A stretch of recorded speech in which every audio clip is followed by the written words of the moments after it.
1997 1997 Cassini ஹியூகன்ஸ் விண்கலம் விண்ணில் ஏவப்பட்டு 7 வருடங்கள் கழித்து தான் இந்த பக்கம் சனி கிரகத்தை போய் ரீச் பண்ணிச்சேன். சனி கிரகத்தோட எல்லா விதமான நிலவுகளையும் சனி கிரகத்தை பற்றி பல உண்மைகளையும் நமக்கு உடைச்சு சொன்ன ஒரு முக்கியமான விண்கலம் கசினி ஹியூகன்ஸ். அதுலேயுமே ஹியூகன்ஸ் லேண்டரை டைட்டனில் இறக்கி விட்டுட்டு 13 வருடங்கள் சனி கிரகத்தை சுற்றி கிட்டத்தட்ட 4,50,000 புகைப்படங்களை அனுப்புறது மட்டும் இல்லாமல் இது வரைக்கும் சனி கிரகத்துக்கு பக்கத்தில் போன ஒரு ஸ்பேஸ் கிராஃப்ட் விண்கலம்ங்கிற ஒரு பேரையுமே அதை எடுத்ததுங்க.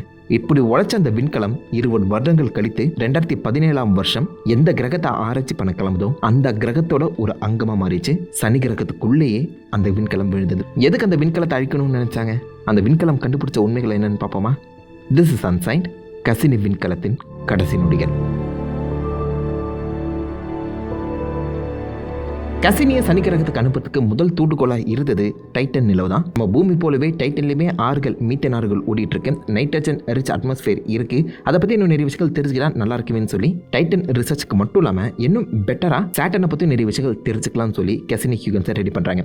கசினி சனி கிரகத்தை ரீச் பண்ணி இது வரைக்கும் மனிதன் பார்க்காத பல அரிய புகைப்படங்களை எடுக்கிறதையுமே தாண்டி 6 பெயர் வைத்த நிலவுகளை கண்டுபிடிச்சது. அந்த சனி கிரகத்தை சுற்றி ஏகப்பட்ட விண்கற்கள் வளம் வந்துட்டு தான் இருக்கு. எல்லாத்துக்குமே பேர் கொடுக்கல, சில விண்கற்களுக்கு மட்டும் தான் பேர் கொடுத்தாங்க.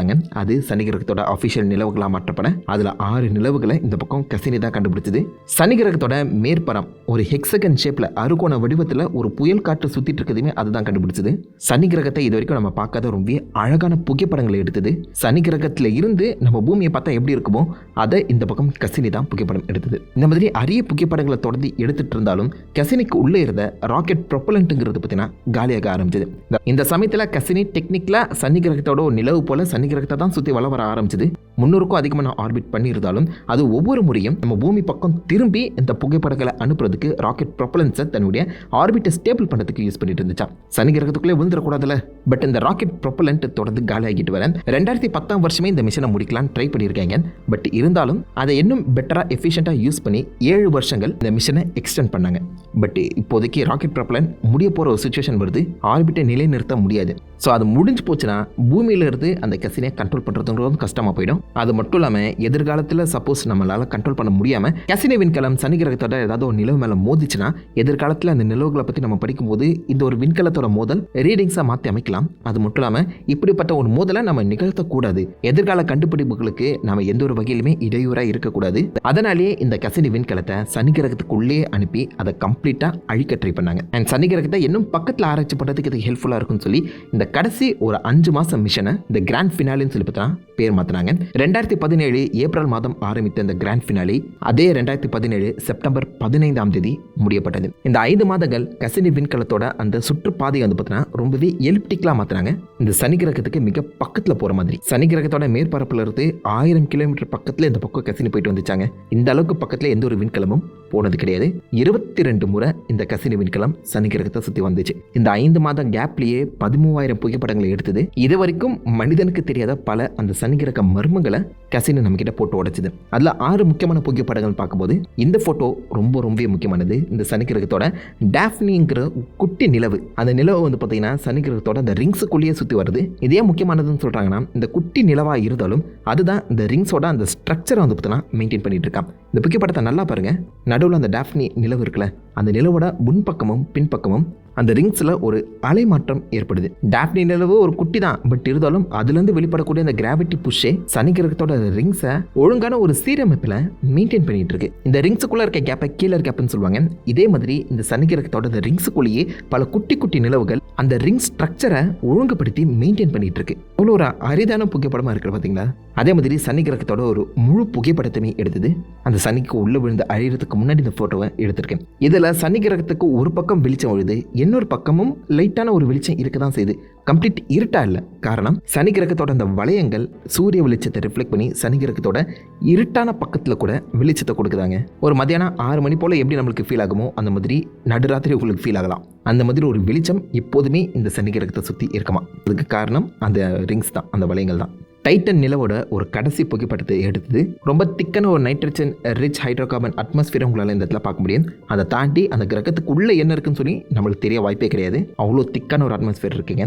பட் இருந்தாலும் இந்த கசினி கூடவே போன ஹியூகன்ஸ் லேண்டர் இந்த டைட்டனுக்குள்ளே என்னென்ன விஷயங்கள் இருந்துச்சுங்கிறத நம்மளுக்கு ஃபோட்டோ எடுத்து சனி கிரகத்துக்கு மிக பக்கத்தில் போன ஒரு ஸ்பேஸ் கிராஃப்டாக இருக்கிறத காரணத்தினால அதோடைய மேற்பரப்பு என்ன மாதிரி இருக்குங்கிறதுமே நமக்கு தெளிவாக காமிச்சது.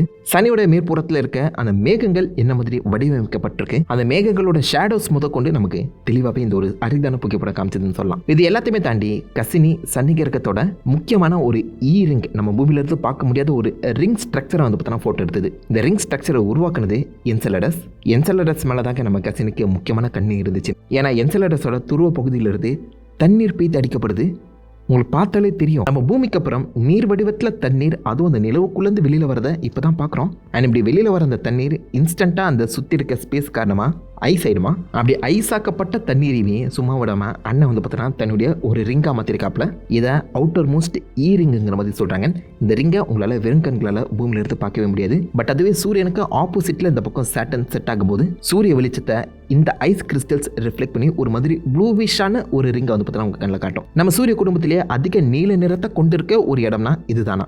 பார்க்க ஒரு புகை மாதிரி உங்களுக்கு தெரிந்தாலும் இது எல்லாமே ஐஸ் அண்ட் வாட்டரால் உருவாக்கப்பட்ட ஒரு ரிங். அண்ட் என்செலடஸ் இதை தனியால் இவ்வளோ நாளாக உருவாக்கிட்டு இருக்கீங்க. அப்போ அந்த நிலவுக்குள்ளே எவ்வளோ தண்ணீர் இருக்குன்னு மட்டும் யோசிச்சு பாருங்க. அண்ட் கசினி கடைசியாக எடுத்த புகைப்படமும் என்செலடஸ் தான். இங்கே பார்த்தாலே உங்களுக்கு தெரியும், என்செலடஸ் அந்த சனி கிரகத்துக்குள்ளே விழுற மாதிரி உங்களுக்கு தெரியுதுல. பட் இது சனி கிரகத்தை கடந்து போகுது. ஸோ கடைசி வரைக்கும் என்செலடஸ் மேலே இருந்து இந்த பக்கம் நம்ம கசினி கண்ணை எடுக்கவே இல்லைங்க. ஸோ கசினியோட கடைசி நாட்கள் நெருங்கிட்டு இருக்கேன். செப்டம்பர் 15 இந்த பக்கம் பூமியிலிருந்து கசினியோட எல்லா கேமராஸுமே ஆஃப் பண்ணுறாங்க. ஏன்னா கேமராஸுக்கு அதிக ப்ரொப்பலண்ட் இல்லைனா பவர் போச்சுன்னா நம்ம சனி கிரகத்தோட அட்மாஸ்பியர் கண்டிஷன் என்ன மாதிரி இருக்குது, அட்மாஸ்பியரோட அந்த காம்போசிஷன் என்ன மாதிரி இருக்குங்கிறத டீட்டெயிலாக அனலைஸ் பண்ண முடியாது. ஸோ கேமராஸை கடைசி நாளில் கட் பண்ணுறாங்க. ஏன் பண்ணாங்கன்னு தெரியல. இப்போதைக்கு 23வது ஆர்பிட்டாக கசினி நம்ம சனி கிரகத்துக்கு பக்கத்தில் போகுது. மிக அருகில் 1000 கிலோமீட்டர் டச் பண்ணுது. சனி கிரகத்தோட வளிமண்டலம் கொஞ்சம் கொஞ்சமாக இந்த பக்கம் கசினியோட ஒவ்வொரு உதிரி பாக்குகளாக உடைக்க ஆரம்பிக்குது. பட் இருந்தாலும் கடைசியாக இருந்த அந்த ராக்கெட் ப்ரொப்பலண்ட்டை வச்சு கசினியோட ஆண்டனாவை பூமி பக்கம் திருப்புறாங்க. ஏன்னா கிடைக்கிற டேட்டாஸை வேஸ்ட் பண்ணக்கூடாதுல்ல. சென்சார்ஸை யூஸ் பண்ணி கசினி கடைசியாக அது சாக போகிற சுச்சுவேஷன்லையும் சனியோட மேற்புறத்தில் இருக்க அந்த அட்மாஸ்பியர் டீட்டெயில்ஸை நம்மகிட்ட கொடுத்தது. அட்மாஸ்பியரிக் கண்டிஷன், டெம்பரேச்சர் என்ன மாதிரி இருந்ததுன்னு சொல்லி எல்லா விதமான டேட்டாஸையும் தொடர்ந்து அனுப்பிக்கிட்டே இருந்தது. 2 மணி நேரம் கிட்ட இந்த பிளன்ஸ் நடந்துச்சான். அந்த சனி கிரகத்துக்கு பக்கத்தில் மேக்னெட்டிக் ஃபீல்ட் எந்த அளவுக்கு ஸ்ட்ராங்காக இருக்குது, சனி கிரகத்துக்கும் மற்ற நிலவுகளோட அந்த கட்டுப்பாட்டுக்கும் என்ன காரணம் சொல்லி நிறைய டீட்டெயில்ஸை கலெக்ட் பண்ணிட்டு இருந்த அந்த கசினி சனி கிரகத்தோட ஃபோர்ஸ்க்கு ஈடு கொடுக்க முடியாமல் சனி கிரகத்தோட ஈர்ப்பு விசையும் வளிமண்டலத்தின் காரணமாக பாகமாக பிரிக்கப்பட்டது. கசினி சனி கிரகத்தோட வளிமண்டலத்திலேயே உடைஞ்சு செதறிச்சாங்க. 13 வருஷங்கள் சனி கிரகத்தை ஆராய்ச்சி பண்ணிட்டு இருந்த கசினி இப்போதைக்கு கடைசி நிமிடங்களில் சனி கிரகத்தோட ஒரு அங்கமாகவே மாறிச்சு. It's a beautiful ending for a beautiful spacecraft. சனி கிரகத்தோட அழியா வரலாறுல கசினிக்கும் ஒரு மிக முக்கியமான பங்கு இருக்குது. Thank you Cassini. This is ancient signing of.